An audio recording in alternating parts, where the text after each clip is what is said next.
Conservative new media viewers and Jeremy Lin fans around the world, what is up? It's me, PFE, Paul F. Villarreal, the NBA expert, and we are here to talk about the departure of Chandler Bieber Parsons from the Houston Rockets, because it is being reported that Daryl Morey, the general manager of the Houston Rockets, will not match the contract that was given to Chandler by Mark Cuban and the Dallas Mavericks. And what that means is, with very few significant free agents left in the market in the 2014 offseason, Houston has lost Chandler Parsons, they lost Jeremy Lin, they lost Omer Asik, and I believe they also lost Omri Caspi. Also in the Jalen deal, they gave up a first-round pick, I believe, and future draft considerations. So that's 4 players and a first-round pick that all are out. And the only significant player that's come in is Trevor Ariza. Trevor Ariza is a good player, but he's also a player who is known to play his best when he's about to get a new contract. So last year was the end of his old contract. Surprisingly, he played really well. And the last time he was on the Rockets, because they signed him before, he didn't do that well. So would I take Parsons or Ariza? It's pretty close. Ariza's, I think, a better defender. Maybe a better three-point shooter, or it's relatively similar, but Chandler's younger. I think Ariza's like 27 or 28, Chandler's 25. It's fairly close. They're fairly close, but this has been a just... let me just say this first. I forgot, Dwight Howard has an opt-out clause in his contract next summer. So all this stuff that LeBron just went through, and Dwayne Wade and Chris Bosh, Dwight Howard can opt out next year. So do you think Dwight's going to stick around if more and more players are going out and fewer good players are coming in? I doubt that. I'm not sure about that. Let's just put it that way. So what we're looking at here is kind of the bloom off the rose period of Daryl Morey. Now, Morey has been called, kind of in a fun and affectionate way, quote unquote, Dork Elvis, meaning he's a superstar of the dorks, and the dorks in this instance meaning the analytics movement people, the stat heads, the stat geeks. And Daryl Morey's kind of been like the hero of that group. He's, again, founder of the Sloan Conference at MIT, the annual conference for advanced statistics, and this type of thing. Well, and that's been, it's understandable. He's done well. He got James Harden. He got Dwight Howard. Now, it's true that the Rockets have only won one postseason series during Morey's tenure as the general manager of the Rockets, which I believe has been 7 or 8 years now. But it's understandable. You can understand. He is clearly a bright man. He's very good with statistics. He's very good at managing the salary cap. However, this summer, at least the way that it's gone so far, is going to be a real substantial blow to the image and myth of Daryl Morey, because this summer right now he's going from Dork Elvis to just Dork. That's what it's looking like right now. And we've talked before about loyalty and maybe how the Houston isn't the best organization when it comes to loyalty, right? So during, I don't know how many times in the past, Daryl Morey has said how important Chandler Parsons is. And I was looking up an article from the midway through the 2013-2014 regular season, and Daryl Morey said, we're committed to keeping Chandler Parsons. Well, if you're committed to keeping Chandler Parsons, then why did you let him exercise his option or whatever to become a free agent in the first place? And if you are going to let him do that for strategic reasons, then you're going to have to expect someone's going to sign him to a big offer, and you're going to need to match that. That is, if you're committed to keeping him. But this is one of the issues with the Rockets, in my opinion. There is too much of a revolving door mentality. Players are looked at as assets, as statistics, rather than human beings or people whom you are loyal to. And so you might be incredibly important and a fixture and a cornerstone one day, and the next day you're nothing. You're gone. This is why I think Omer Asik was so upset last season, because I believe Omer was told he thought he was going to a situation where he was going to be the starter and things were going to work around him. And then, lo and behold, Dwight Howard comes in. Now, I understand why you get Dwight Howard, but if you told Omer Asik that he's going to be a starter and you made him promises or whatever, and then all of a sudden it's gone, he's going to be upset. Now, he might not have handled it that well. Jeremy, as we know, handled it very well with what happened with Patrick Beverley this past year. But I think this is a big part of why free agents aren't running to Houston, even though there's a lot of money that they can make for the Rockets or by playing for the Rockets. Houston's the fourth biggest city in the nation. This is not a small market team. This is a huge market, and it's growing rapidly. So it's not like guys are trying to figure out if they want to play in Minnesota or something. This is a big, growing city. There's a lot of opportunity. The economy's doing well down there as far as I understand, and nobody's coming. Why is that? Well, we've talked about some of the reasons for why that might be. Daryl Morey and perhaps this lack of loyalty, and head coach Kevin McHale, who is not regarded by many as a top-level strategic and tactical coach.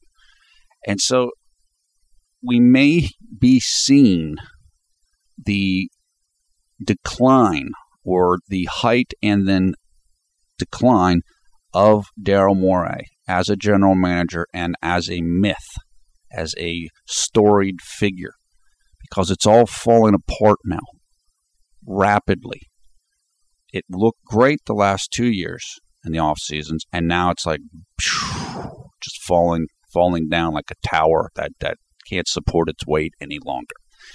Also, Mark Cuban doesn't particularly get along with Daryl Morey, according to information that I've seen.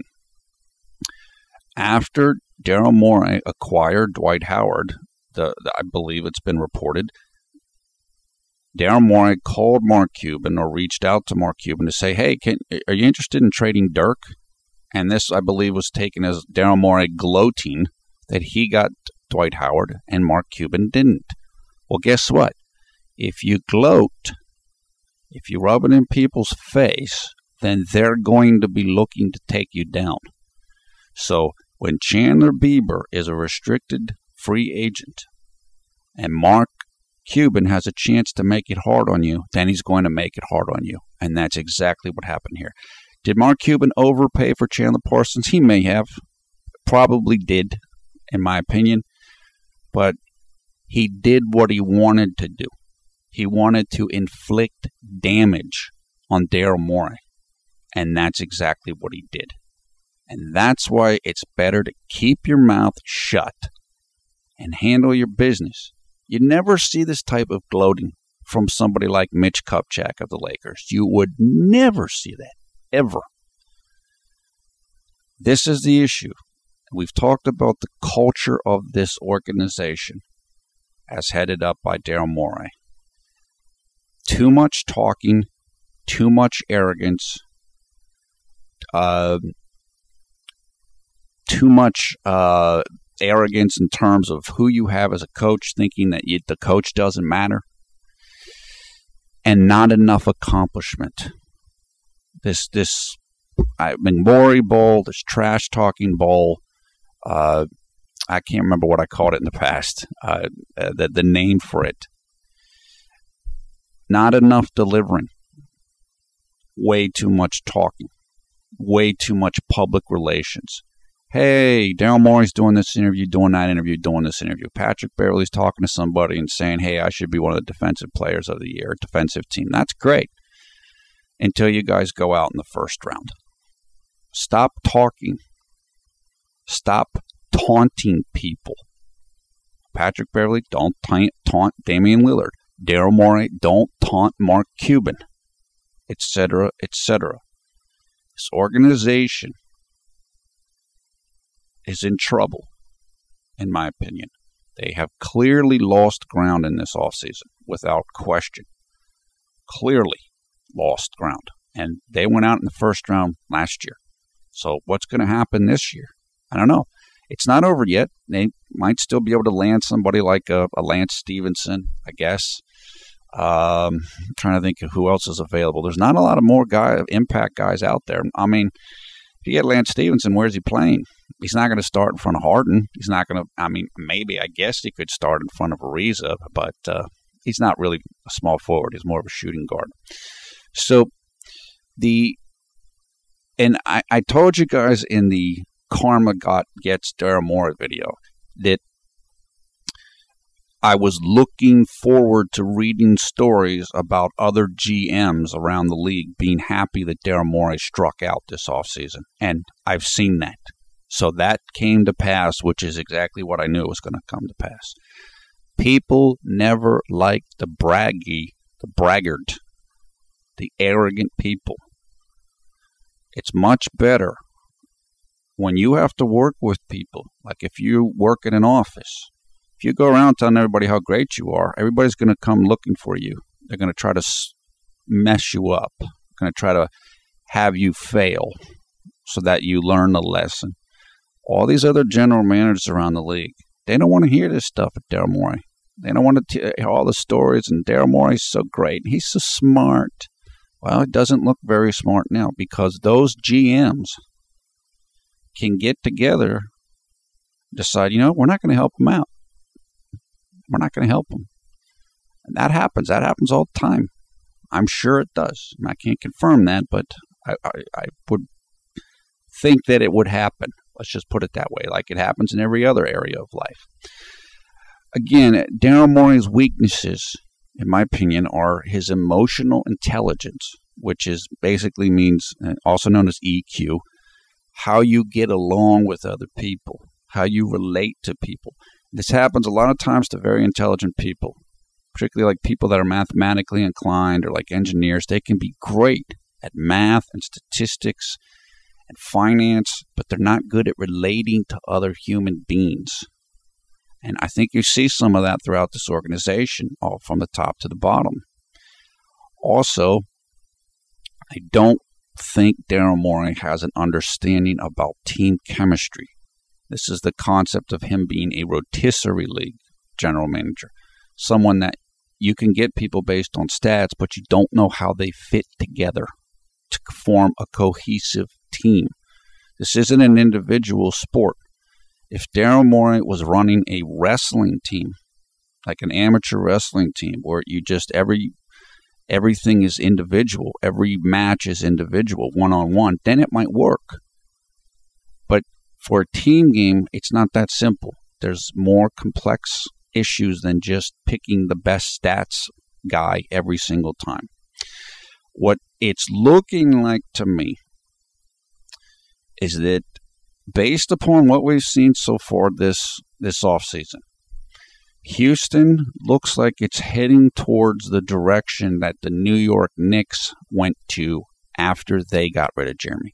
Now, if you remember, they had the 1 year, the Knicks, right after Jeremy left, so I think 2012, 2013, the Knicks got to the second round of the playoffs, I believe, where they were defeated by the Indiana Pacers. We will see if Houston gets to the second round this upcoming season, the 2015 playoffs. But after that, the Knicks fell apart. Right now, Houston looks to be on a similar trajectory. Again, I like Houston. I'm not rooting for anything here. Well, I mean, we'll see what happens. I'm just observing this.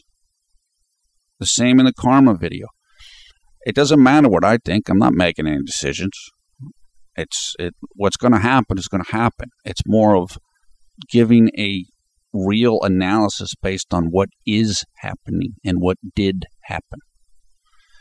Right now, Houston, they still have Dwight. They still have James Harden. They still have Patrick Beverley, he's in Taiwan right now, and he had a couple of nice things to say about Jeremy, including saying Jeremy is a great player. Great. And I don't wish anything bad on Patrick. Patrick's in a tough spot, and he was in a tough spot last year. He's just doing his best and what he needs to do for himself and his career and his family. That's fine. But if Houston continues to trend in this way, and nobody wants to come and play for them, and the general managers don't want to deal with Morey, and they don't want to help him, this could get bad quickly, particularly because the Western Conference is so strong. It's so tough. Now you have a big two, basically, which is what you had last year, but you're diminished because you had Jeremy, because you had Ashik. If they didn't have Ashik in the series against the Portland Trailblazers, that might have been a sweep, because Ashik changed the dynamic because of how well he was able to play on defense against LaMarcus Aldridge. These are significant losses. And even if Parsons and Ariza are basically, they're fairly similar, Parsons knows the team. Ariza doesn't know the team, not these guys, because it's been a couple years since he's been there. He hasn't played with Harden. He hasn't played with Dwight. So you're losing chemistry and you're losing time of the team gelling there, even if Ariza was better than Parsons. So this is it. I just wanted to make a video about this because this news came out about 2 hours ago that Houston and Daryl Morey are not going to match the contract of Chandler Parsons. And so Mark Cuban wins this matchup against Daryl Morey. And next time, just don't open your mouth, Daryl Morey. Don't gloat to Mark Cuban. There's no reason to do it. Don't give people reason to want to get the better of you. Just stay quiet. Just don't say anything. That's the way to do it. That's my advice anyway. So thumbs up, thumbs down, your comments below. We encourage you to come and join the Conservative New Media Facebook group. You will find information for the group in the video description below the video player. Over 3,000 members there and growing all the time. Love to have you come and join. I think there's something I'm forgetting to say or somebody I'm forgetting to address, and I can't remember right now because this just came out of the blue from me. Thanks a lot for watching. Again, I am PFV Paul F. Villarreal, the NBA expert. It's going to be interesting to see what happens. Things are looking pretty tough right now for Houston. They are going to have a challenge because I think other teams in the West are going to strengthen up. And right now it looks like Houston's backpedaling. And so they had home court advantage in the first round this year, and it didn't work. They might not even have home court heading into the 2015 playoffs. We will see. Okay, right now it is 8:21 a.m. on Monday, July 14th in Taipei, Taiwan. That means it's 8:21 p.m. here on Sunday, July 13th on the East Coast of the United States. Great talking to y'all recently on Twitter and in the comments of the other videos. I'm extremely excited for Jeremy. I've heard that Byron Scott is a fan of Jeremy Lin, and that he said Jeremy plays the right way. I will have to do stuff on the Lakers and Byron Scott just so everybody knows what's coming, but I'm going to probably wait until the roster gets a little clearer. I know I could do something on Byron Scott, but he hasn't been officially hired yet. Do I think they're going to hire him? Yes. Almost, I would say 90% chance they're going to hire him, but I'll probably wait until that becomes more official. But just to let you guys know, Byron Scott runs a Princeton offense, made famous at the university, Princeton University, by Pete Carrill. It's kind of a spread out offense with a lot of picks. not pick and roll really, but picks, and then guys cut to the basket. I think Jeremy could do well in that offense. I don't know if it's the best offense for him, but he can do well in it. I'm sure he can do well in that offense, and probably better than what he did in the Houston offense, for no other reason, just because of who he's playing with. And I don't think Kobe's going to have issues with Jeremy. I really don't. I don't think that's going to be an issue the more I think about it. So that is good to think about. So, okay, take care, and we will talk to you soon.